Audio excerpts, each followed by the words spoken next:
சமூகம் நமக்கு என்ன கத்து கொடுத்துட்டு இருக்கு தெரியுமா? யாரையும் நம்பாத. அவனை பார்த்தா நல்லவன் மாதிரி இல்லடா.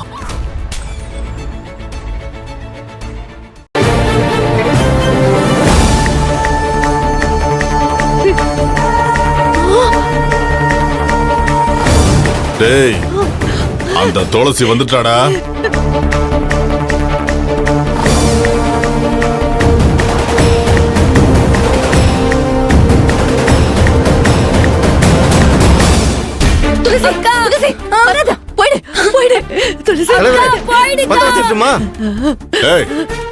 பொருடா,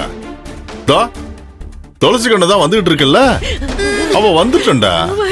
3 பேரையும் மொத்தமா ஒன்னா வச்சு கொளுத்துவோம். ஆத்தாக்காரி, மாவக்காரி, தம்பிக்காரன் ஒன்னா எரிஞ்சு சாம்பல் ஆகட்டா.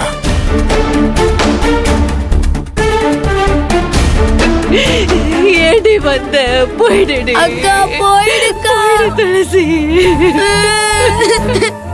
தலைவரே, நான் சொல்றது கேளுங்க.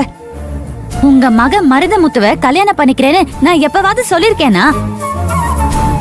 அவன் தான் தேவையில்லாம என் பின்னாடியே சுத்தி சுத்தி வந்தான். அவன் பூச்சி மருந்து குடிச்சு தற்கொலை பண்ண பார்த்ததுக்கு நான் என்ன பண்ண முடியும்? நீங்க உங்க மகனை தான் கண்டிக்கணுமே தவிர எங்களை தண்டிக்க கூடாது. என் அம்மாவையும் தம்பியையும் விட்டுருங்க. வீணா பிரச்சனை பண்ணாதீங்க. பண்றதெல்லாம் பண்ணிட்டு ஒண்ணும் தெரியாத மாதிரி இப்ப நான் பேசிட்டு இருக்கியா? நீ என் மகனை கல்யாணம் பண்ணிக்க மாட்டான்னு சொன்னதுனாலதான் அவன் மருந்த குடிச்சிட்டு உயிருக்கு போராடிட்டு இருக்கான். அவன் பிழைக்கவே மாட்டான்னு டாக்டர் சொல்லிட்டாரு. அதுக்கு முன்னாடி உன்னையும் அம்மாக்காரி உன் தம்பியையும் சேர்த்து வச்சு இந்த சூளையில வச்சு சாம்பலாக்கினாதான் என் மருதமுத்து சாகர அப்பையாச்சும் நிம்மதியா சாவான். இத பாருங்க தலைவரே, இதெல்லாம் வேண்டாம். உங்களுக்கு நான் நல்ல விதமா சொல்றேன், கேட்டு நடந்துக்கோங்க. இல்லனா அவ்வளவுதான். என்னடி மிரட்டுறியா?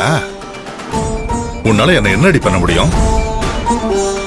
நீயும் அம்மாக்காரியும் தம்பிக்காரனும் இன்னைக்கு என் கையால சாகணும்னு இவங்க தலையில எழுதிருக்கு. அதனாலதான் இவங்க சாகுற இடத்தை நீயே தேடி வந்துட்ட. இதுக்கு அப்புறமும் உங்க 3 பேரையும் விட்டு வைக்க மாட்டேன். என்னடா பாத்துட்டு நிக்கிறீங்க? இவ்வளவு சேர்த்து வச்சு உங்களை கொளுத்துங்கடா.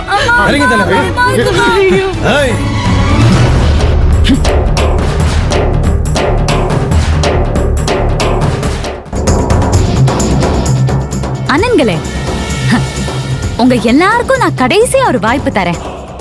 உசுறு மேல ஆசை இருக்கிறவங்க, வாழணும்னு நினைக்கிறவங்க கட்டைய கீழே போட்டுட்டு திரும்பி பார்க்காம ஓடி போயிட்டே இருங்க. போனா போது பாவம், நான் மன்னிச்சு விட்டுறேன். இவங்க நம்மள மன்னிச்சு விடுறாங்களா? டேய், பேச்சை குறைச்சிட்டு அவ கதையை முடிக்கிற வேலையை பாருங்கடா.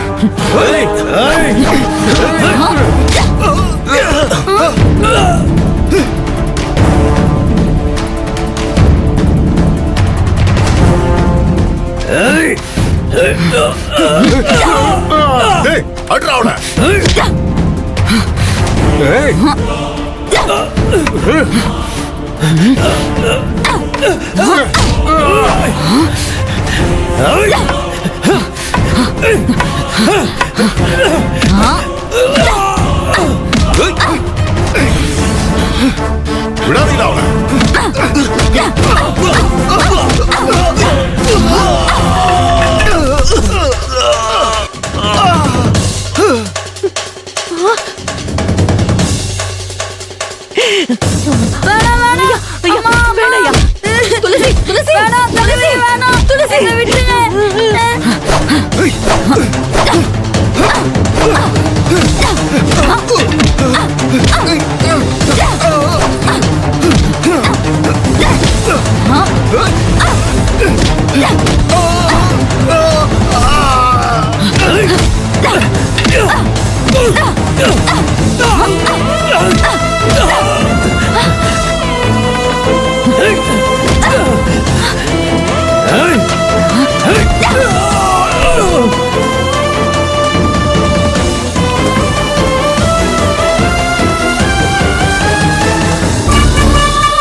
என்னை விடுங்க.